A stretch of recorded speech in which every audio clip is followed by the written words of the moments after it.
오늘의 말씀 마가복음 1장 16절에서 34절입니다.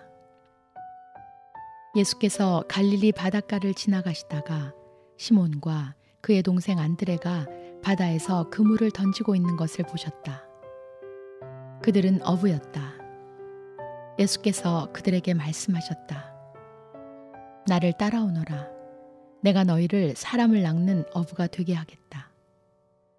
그들은 곧 그물을 버리고 예수를 따라갔다. 예수께서 조금 더 가시다가 세베대의 아들 야고보와 그의 동생 요한이 배에서 그물을 깁고 있는 것을 보시고 곧바로 그들을 부르셨다. 그들은 아버지 세베대를 일꾼들과 함께 배에 남겨두고 곧 예수를 따라갔다. 그들은 가버나움으로 들어갔다. 예수께서 안식일에 곧바로 회당에 들어가서 가르치셨는데 사람들은 그의 가르침에 놀랐다. 예수께서 율법 학자들과는 달리 권위 있게 가르치셨기 때문이다. 그때 회당에 악한 귀신 들린 사람이 하나 있었는데 그가 큰 소리로 이렇게 말하였다. 나사렛 사람 예수님, 왜 우리를 간섭하려 하십니까? 우리를 없애려고 오셨습니까? 나는 당신이 누구인지 압니다. 하나님께서 보내신 거룩한 분입니다. 예수께서 그를 꾸짖어 말씀하셨다. 입을 다물고 이 사람에게서 나가라. 그러자 악한 귀신은 그에게 경련을 일으켜 놓고서 큰 소리를 지르며 떠나갔다. 사람들이 모두 놀라서 이게 어찌된 일이냐. 권위 있는 새로운 가르침이다. 그가 악한 귀신들에게 명하시니 그들도 복종하는구나 하면서 서로 물었다.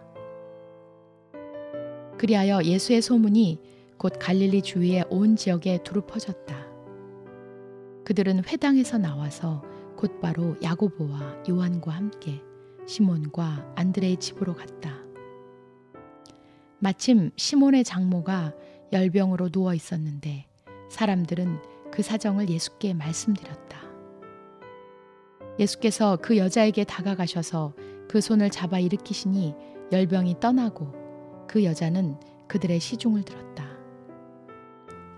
해가 져서 날이 저물 때에 사람들이 모든 병자와 귀신 들린 사람을 예수께로 데리고 왔다. 그리고 온 동네 사람이 문 앞에 모여들었다.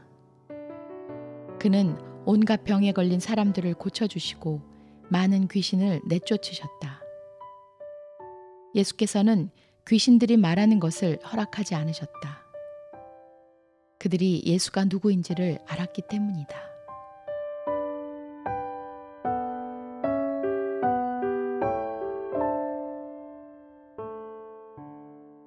아는 것이 많은 사람과 아는 것이 없는 사람, 이 둘 중에 공동체에 영향을 더 많이 미치는 사람은 당연히 아는 것이 많은 사람입니다.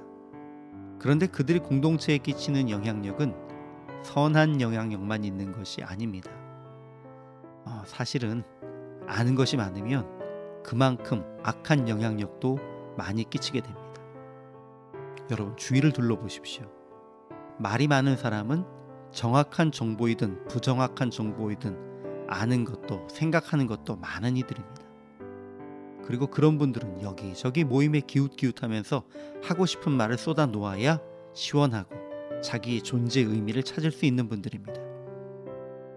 그런데 그분들이 쓸데없는 말을 쏟아 놓음으로 인해서 일어나는 많은 갈등과 분란은 고스란히 뒤에 남겨진 이들이 감당하게 됩니다. 우리는 그런 이들을 트러블 메이커라고 합니다. 갈릴리 해변에서 사역하시는 예수님은 제자들을 부르시고 또 병을 고치셨고 귀신 들린 자들도 고치셨습니다. 오늘 본문에는 시몬의 장모가 열병으로 누워있는 것을 고치신 것에 대해서도 기록되어 있습니다. 시몬의 장모는 병에서 나아 일어난 후에 예수님과 제자들을 수종들었다고 기록되어 있는데 많은 분들이 이 본문을 병이 낫자마자 일어나 음식을 차리고 대접한 것이라고 해석합니다. 그러나 그보다는 이후에 시몬의 장모가 예수님과 그 제자들을 위해 수종들며 물심양면으로 지원하게 되었다라는 의미로 읽는 것이 더 적당한 것 같습니다. 그리고 우리가 오늘 생각할 주제는 예수님의 사역 가운데 지속적으로 반복되는 귀신을 내쫓으시면서 그 귀신들에게 예수님을 하나님의 아들 그리스도라고 말하지 말라고 금하시는 이야기입니다. 당시의 사람들은 예수님이 누구신지 정확히 몰랐습니다. 그런데 귀신은 알고 외쳤다는 것입니다. 다만 그 귀신이 예수님을 정말 제대로 알았다는 것은 아닙니다. 그리고 그가 아는 척하는 것도 예수님의 이름을 높이기 위해서가 아니었던 것은 분명한 사실입니다. 그렇기 때문에 예수님은 귀신의 입을 통해 당신께서 그리스도이심이 알려지기를 원하지 않으신 것입니다. 귀신의 입을 통해 이런 말들이 퍼져나간다면 선한 영향력이 아닌 분쟁과 다툼, 괜한 구설수의 원인이 될 수 있다는 것을 예수님은 분명히 알고 계셨기 때문입니다. 그러므로 예수님은 귀신에게 이렇게 명령하십니다. 잠잠하고 그 사람에게서 나오라. 잘 알지도 못하면서 떠들고 부정적인 의도를 가지고 예수님을 하나님의 아들이라고 소리 지르는 사탄을 향해 예수님은 잠잠하라, 말하지 말라고 하신 것입니다. 이 예수님의 명령은 오늘날 우리들에게 동일하게 적용됩니다. 사실 성경에 이야기하는 것과 같은 귀신 들림은 아닐지라도 하나님의 선한 영이 아니라 악한 분쟁의 영이 우리들 가운데 들어와 입술을 움직이는 경우를 우리는 너무나 많이 볼 수 있습니다. 분쟁의 영은 우리가 잘못 알고 있든 혹은 일부분만 알고 한 일들을 다 미처 알지 못할지라도 마치 다 알고 있는 것처럼 말하게 합니다. 그리고 때로는 하나님의 영광을 위한 것처럼 예수님을 찬양하는 것처럼 말하면서 오히려 분쟁의 원인을 제공하는 경우들도 있습니다. 지금 이 말씀을 들으시면서 누군가가 머릿속에 딱 떠오르면서 오늘 그 사람한테 이 이야기 해줘야겠다라고 생각이 나실지도 모릅니다. 그렇지만 그마저도 하나님이 주신 마음이 아니라는 것을 명심하십시오.